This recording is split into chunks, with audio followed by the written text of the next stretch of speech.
Hello friends, कैसे हैं आप लोग। जी मैं उम्मीद करता हूं आप तमाम लोग बिल्कुल ठीक ठाक होंगे। तो आज की इस वीडियो में हम बात करेंगे कि आप लोग पुर्तगाल में जाके टीआरसी कैसे हासिल कर सकते हैं।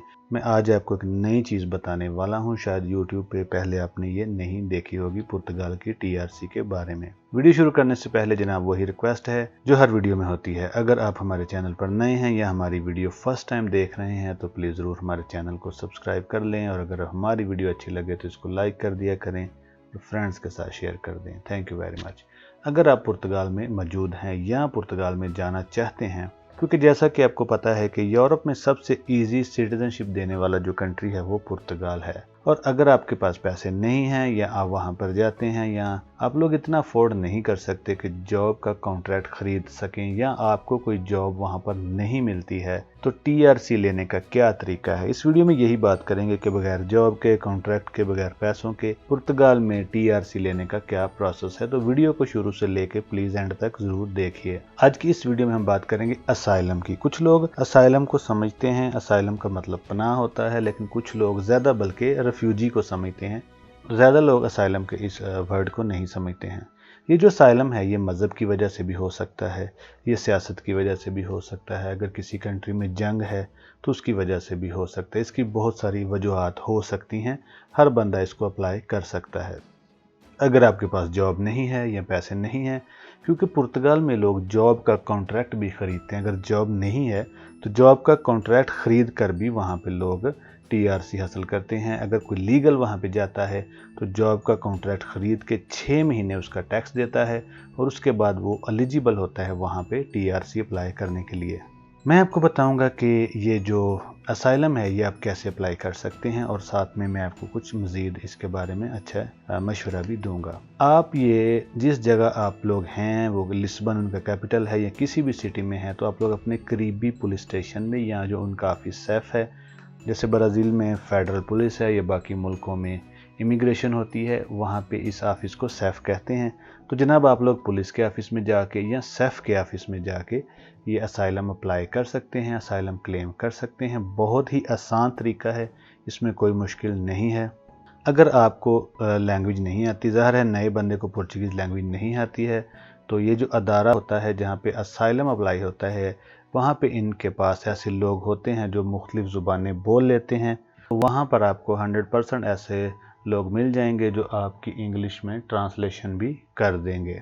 तो आप किसी भी पुलिस स्टेशन या सेफ के ऑफिस में जाकर असाइलम अप्लाई कर सकते हैं। मैं आपको वैसे यही मशवरा दूंगा कि आप सेफ के ऑफिस में जाके क्लेम करें। वो इसलिए, अगर आप पुलिस के पास जाके असाइलम क्लेम करते हैं तो पुलिस वाले जो हैं वो नेक्स्ट 48 आवर्स के अंदर सेफ को इन्फॉर्म करेंगे, आपकी तमाम मालूमात, एड्रेस, फ़ोन नंबर देंगे, और फिर सेफ आपके साथ 3 दिन के अंदर अंदर कॉन्टैक्ट करेगी। क्योंकि पुलिस वाले भी आपका जो फाइल है, आपका जो केस है वो सेफ को ही मुंतकिल करते हैं, तो ज़्यादा अच्छा यही है कि आप लोग सेफ के पास जाकर ही अप्लाई करें। अच्छा, एक मैं आपको बात बता दूं, जब आप लोग सेफ में जाएंगे या पुलिस स्टेशन जाएंगे तो वहां पे आपका इंटरव्यू होगा, उसमें वो आपको काफ़ी सवाल जवाब करेंगे, तो आप अच्छे तरीके से इसकी तैयारी करके जाएं। आपके पास एक अच्छी स्ट्रॉन्ग स्टेटमेंट या स्टोरी कह सकते हैं होनी चाहिए, आपकी जान को क्या ख़तरा है, क्या मसला है, अच्छी एक स्टोरी, एक अच्छी कहानी होनी चाहिए, और साथ कुछ 2-4 सबूत भी होने चाहिए। वो इसलिए कि अगर आपकी अच्छी स्टोरी है, सच्ची लगती है, आपके पास सबूत है, तो आपका केस पास भी हो सकता है। स्टोरी में अपने यही लिखना होता है कि आपको आपके होम कंट्री में क्या प्रॉब्लम है, आपको आपके होम कंट्री में क्या टेंशन है, आपकी जान को क्यों ख़तरा है, किसकी वजह से ख़तरा है, ये कोई मज़हब की वजह से है, ये कोई सियासत की वजह से है, या ये किसी भी वजह से है। तो एक अच्छी स्ट्रॉन्ग स्टोरी हो और कुछ सबूत भी आपके पास ज़रूर होने चाहिए अगर आप चाहते हैं कि आपका केस पास हो जाए, क्योंकि अगर केस पास होगा तो सीधी आपको वो टीआरसी देंगे। और जो भी आपकी स्टोरी है, यानी कि जो भी आपका बयान है, उसे आप बार बार चेंज नहीं कर सकते, इसलिए सेफ में जो भी आपकी स्टोरी है या जो भी आपका बयान है, इसे आप बार बार चेंज नहीं कर सकते हैं। तो इसलिए एक अच्छी स्टोरी, एक अच्छा बयान लिखें, अच्छे सबूतों के साथ जाएं, क्योंकि अगर आपकी स्टोरी अच्छी है, अगर आपके बयान अच्छे हैं, तो आपका केस पास भी हो सकता है। जब आप सेफ में जाएंगे तो वहाँ पे आपका इंटरव्यू होगा, वो आपसे काफ़ी सवाल जवाब करेंगे, और फिर वो सारा जो भी आपसे इंटरव्यू होगा वो लिखने के बाद वो ये सारी स्टोरी, सारा आपका जो बयान है, ये वो सेफ का जो डायरेक्टर है उनके पास भेज देंगे, उनको फॉरवर्ड कर देंगे।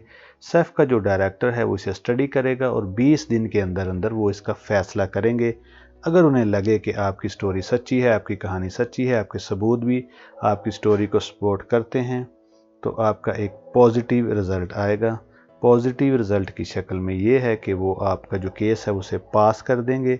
और जब आपकी रेफ्यूजी पास हो जाती है, किसी भी कंट्री में जब रेफ्यूजी पास हो जाती है तो वो आपको फिर डायरेक्ट TRC यानी कि टेम्परेरी रेजिडेंस कार्ड दे देते हैं। और अगर आपका केस फेल हो जाता है तो आप दोबारा अपील कर सकते हैं। इसीलिए मैं कहता हूं, अगर आपकी एक स्ट्रॉन्ग स्टोरी है, अच्छे सबूत हैं, तो आपका केस पास भी हो सकता है। केस अगर आपका फेल हो जाता है तो अपील के लिए आपके पास 8 दिन का टाइम होगा। 8 दिन के अंदर अंदर आप दोबारा अपील कर सकते हैं। लेकिन दोबारा फिर ये जो अपील है ये आप लोग कोर्ट के अंदर कर सकते हैं। कोर्ट फिर दोबारा आपकी सारी स्टोरी सुनेगा, आपकी बातचीत सुनेगा और फिर कोर्ट फैसला देगा। अगर कोर्ट आपको पास कर देता है तो फिर आपको TRC मिल जाएगी। लेकिन अगर कोर्ट भी आपको रिजेक्ट कर देता है तो तीसरी बार आप UNHCR यानी कि यूनाइटेड नेशन का जो ऑफिस है वहाँ पे दोबारा लास्ट टाइम अपील कर सकते हैं। और दोबारा फिर UNHCR वाले आपके केस को मज़ीद आपको सुनेंगे, समझेंगे, सवाल जवाब करेंगे। और अगर उन्हें लगे कि आपके केस में कोई जान है, कोई सच्चाई है, तो वो फिर कोर्ट में आपके बिहाफ पे अप्लाई करेंगे। फिर भी आपका केस रिजेक्ट हुआ तो उसके बाद वो लीव लेटर दे देते हैं कि आप हमारे कंट्री को छोड़ के यहाँ से जा सकते हैं। तो इस तरह देखे 2-3 बार आप अपील कर सकते हैं। लेकिन अगर आपके पास स्ट्रॉन्ग सबूत हैं, अच्छी स्टोरी है, सच्ची स्टोरी है, काफ़ी तैयारी है, तो 100% आप लोग पास भी हो जाते हैं। बहुत सारे लोग इस पे पास हो जाते हैं। लेकिन सारा दारोमदार होता है आपकी स्टोरी पे। आपके जो पास सबूत अच्छे होने चाहिए, आपकी बहुत अच्छी तैयारी होनी चाहिए। ये एक बहुत अच्छा तरीका है, इससे फ़ायदा उठाएं। आपको ना कोई जॉब चाहिए, ना जॉब का कॉन्ट्रैक्ट, कोई भी पैसे नहीं है, तो फ्री में एक स्ट्रॉन्ग केस सबूतों के साथ अप्लाई करें। अगर आपका केस पास हो गया तो सीधी आपको TRC मिल जाएगी, क्योंकि इसमें बहुत लंबा टाइम नहीं लगता है। 20 दिन के अंदर अंदर ही इसका रिजल्ट आ जाता है। बिल्कुल इसी तरह आइसलैंड के अंदर है, वो भी बहुत क्विकली ही इसका फैसला कर देते हैं। असाइलम अप्लाई करने का एक और भी फ़ायदा है। अगर आप वहाँ पे ज़ुबान सीखना चाहते हैं, मज़ीद फ़र्दर स्टडी करना चाहते हैं, इसमें मेडिकल भी फ्री है, स्कूल फ्री है।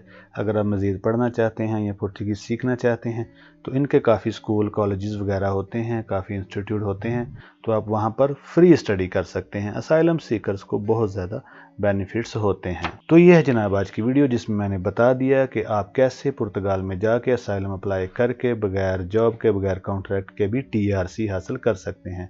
अगर आपको हमारी ये वीडियो, हमारी ये कोशिश अच्छी लगे तो हमारे चैनल को ज़रूर सब्सक्राइब करें, वीडियो को अपने दोस्तों के साथ शेयर करें। Thank you very much. मिलते हैं जनाब कल एक नई वीडियो के साथ, तब तक के लिए इजाज़त दीजिए। खुदा हाफिज़, चाओ चाओ, बाय बाय।